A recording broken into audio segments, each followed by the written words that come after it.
ఇంకా అది చూపించకపోతే ఏమవుద్దంటే ఎక్కడ కూర్చొని ఈరోజు ఇప్పుడు కాపీ చేద్దామంటే కుదరదు.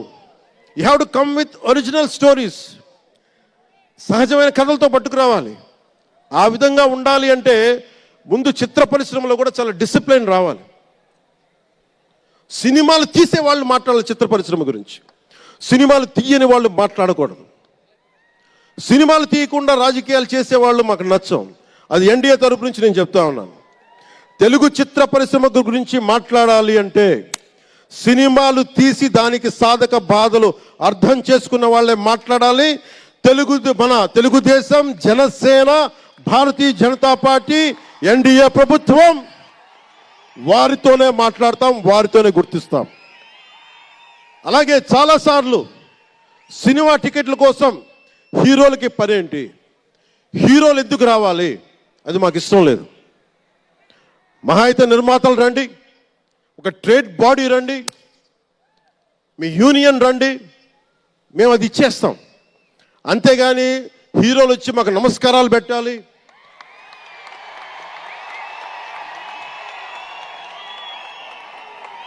అంత ఒక లో లెవెల్ వ్యక్తులం కాదు మేము. దీన్ని ఎక్కడి నుంచి నేర్చుకున్నాం? స్వర్గీయ నటరత్న ఎన్టీ రామారావు గారి దగ్గర నుంచి నేర్చుకున్నాం.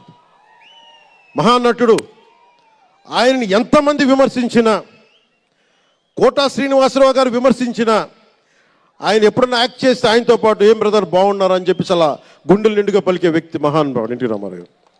ఇంత తెలుగుదేశం పార్టీ ఎన్టీ రామారావు అన్నిసార్లు ముఖ్యమంత్రిగా ఉన్నప్పుడు కూడా ఎప్పుడు ఘట్టంనేని కృష్ణ గారు కాంగ్రెస్లో ఉండి కూడా కనిపిస్తే ఇద్దరు ఆప్యాయంగా మాట్లాడుకునే వాళ్ళు. ఎన్టీ రామారావు గారు ఎప్పుడు వివక్ష చూపించలా. ఇది చిత్ర పరిశ్రమ తాలూకు ఔన్నత్యం. ఇది అదే ఔన్నత్యాన్ని మేము కొనసాగిస్తున్నాం, అదే మేము కోరుకుంటా ఉన్నాం. అంతేగాని గతం ప్రభుత్వంలో లాగా మీరు అభిమానించే మెగాస్టార్ చిరంజీవి గారు లాంటి వారిని కానీ, బాహుబలి ప్రభాస్ గారిని కానీ, మహేష్ గారిని ప్రిన్స్ మహేష్ అంటారు కదా, మహేష్ గారిని కానీ ఇంకెవరిని వెళ్ళరా, ఇంకెవరు వెళ్ళినా కానీ మేము ఇవన్నీ ఎందుకు చేయట్లేదంటే మాకు సినిమా పరిశ్రమ మీద గౌరవం ఉంది. నారా చంద్రబాబు నాయుడు గారు ఇప్పటికి 4వ ముఖ్యమంత్రి. ఆయన 3 సార్లు కానీ 4 సార్లుగా ముఖ్యమంత్రి ఉన్న ఈ సమయంలో ఎప్పుడు కూడా తెలుగు చిత్ర పరిశ్రమకి దోహదపడ్డారు తప్ప ఆయన తెలుగు చిత్ర పరిశ్రమని ఇబ్బంది పెట్టలేదు. తిరిగి మేము సినిమాని గౌరవించే వాళ్ళం. ఇక్కడున్న చిత్ర పరిశ్రమ కోసం, సినిమాల కోసం పరితపించే కథల కోసం మనం వెనకాడతాం. మన కథలు కావాలి. సినిమా జీవితంలో లేని సినిమాల్లో వెతుక్కుంటాం. మనం జీవితంలో దొరకని న్యాయాన్ని సినిమాలో న్యాయం దొరికితే తృప్తి పడతాం. ఒక్కటి సినిమా తీస్తే ఎందుకు చూస్తాం మనం? శంకర్ గారి డైరెక్షన్లో అరే మన జీవితంలో మన ముఖ్యమంత్రిలా ఉంటే బాగుంటుంది అనుకుంటాం. ఆ కథని, ఆ భావాన్ని సినిమాగా తెరకెక్కిస్తే అది బాగుంటుంది. ఒక శివాజీ సినిమా ఎదురు తిరిగితే ఎలా ఉంటుంది, ప్రత్యామ్నాయంగా రాజు చేస్తే ఎలా ఉంటుంది ఒక శివాజీ. ఇలాంటి సినిమాలన్నీ కూడా మనకి నిజ జీవితంలో జరగనివి. మనం ఒక అట్లీస్ట్ సినిమా ప్రపంచంలో చూస్తే ఒక తృప్తి ఉంటుంది.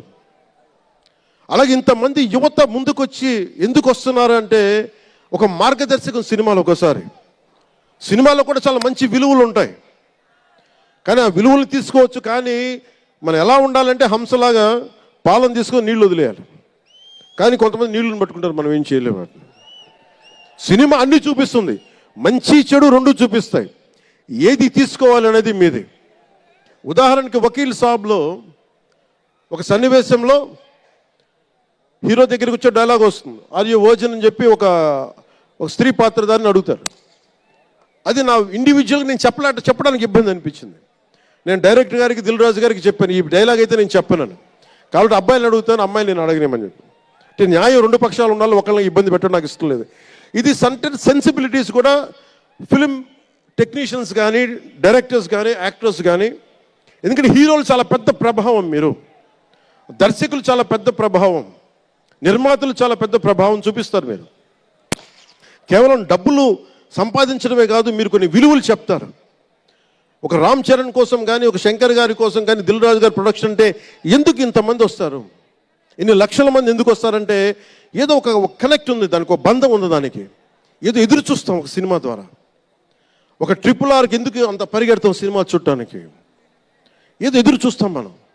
సో బాధ్యత తెలుగు చిత్ర పరిశ్రమకు కూడా మీరు సమాజాన్ని ఇంకొంచెం వినోదంతో పాటు ఆలోచింపజేసే సినిమాలు ఇవి కూడా రావాలని మనస్ఫూర్తిగా నేను మీ నుంచి ఆశిస్తా ఉన్నాను. మీరు ఎలాంటి సినిమాలు తీసినా ప్రజలకి ఆమోదయోగ్యంగా ఉండే సినిమాలు, ప్రజలకు విలువ నేర్పించే సినిమాలు మరిన్ని రావాలని మనస్ఫూర్తిగా కోరుకుంటూ, ఈరోజు పెరిగిన రేట్లు ఆంధ్రప్రదేశ్ ప్రభుత్వానికి ఆదాయం కూడా కేవలం అది నిర్మాతలకని అని అనుకోవడానికి లేదు. పెరిగిన ప్రతి రూపాయికి 18% GST వస్తుంది. అది ప్రజలందరికీ కూడా ఈ సందర్భంగా నేను తెలియజేస్తా ఉన్నాను.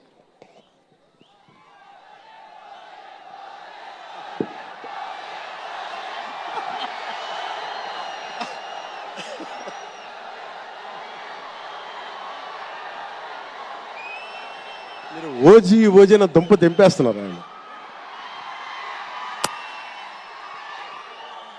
మాట్లాడదాం, దాని గురించి వేరే మాట్లాడదాం. డైరెక్టర్ ఇక్కడే ఉన్నారు. 3 సినిమాలు ఉన్నాయి. కాదే మీకు తెలుసు కదా నా ప్రేమ మీకోసం. ఓజీ సినిమా కంటే నా భవిష్యత్తు మీకు ముఖ్యం, నాకు ముఖ్యం మీ భవిష్యత్తు కోసం ఇలా ఉండిపోయాను. అందుకని ప్రత్యేకించి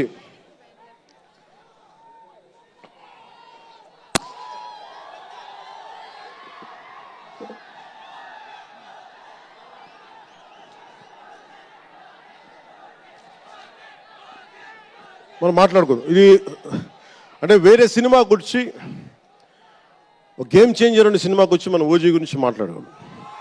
ఓజీ కోసం వచ్చినప్పుడు ఓజీ గురించి మాట్లాడాలి. అందుకని ప్రత్యేకించి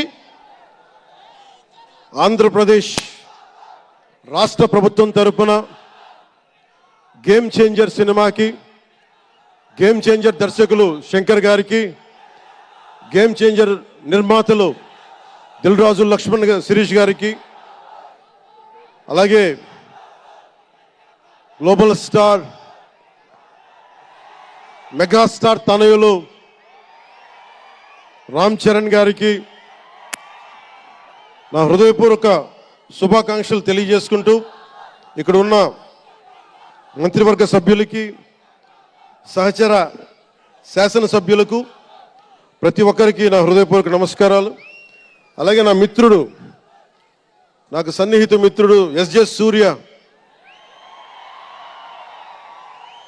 உங்க பத்தி சொல்லிட்டே இருந்தேன் சார், உங்க பத்தி சொல்லிட்டே இருந்தேன் தந்தி டிவியில், நீங்க எனக்கு எவ்வளவு பிடிக்குன்னு சொல்லிட்டே இருந்தேன்.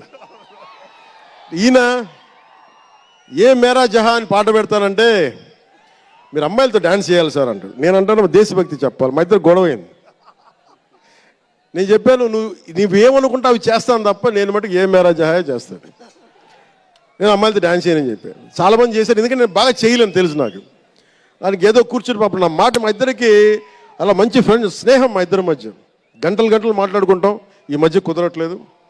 సో గ్రేట్ యాక్టర్, మంచి దర్శకుడు కాదు, ఎక్స్ట్రాడినరీ డైరెక్టర్. నా కోపం ఏంటంటే డైరెక్షన్ వదిలేశాడు.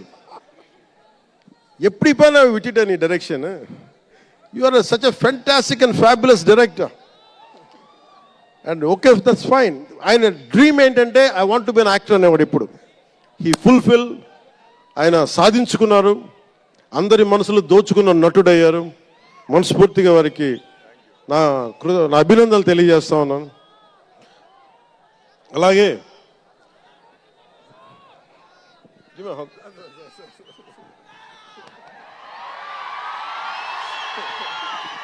సో మీ అందరికీ మరోమారు ధన్యవాదాలు తెలియజేసుకుంటూ, all my best wishes to game changer.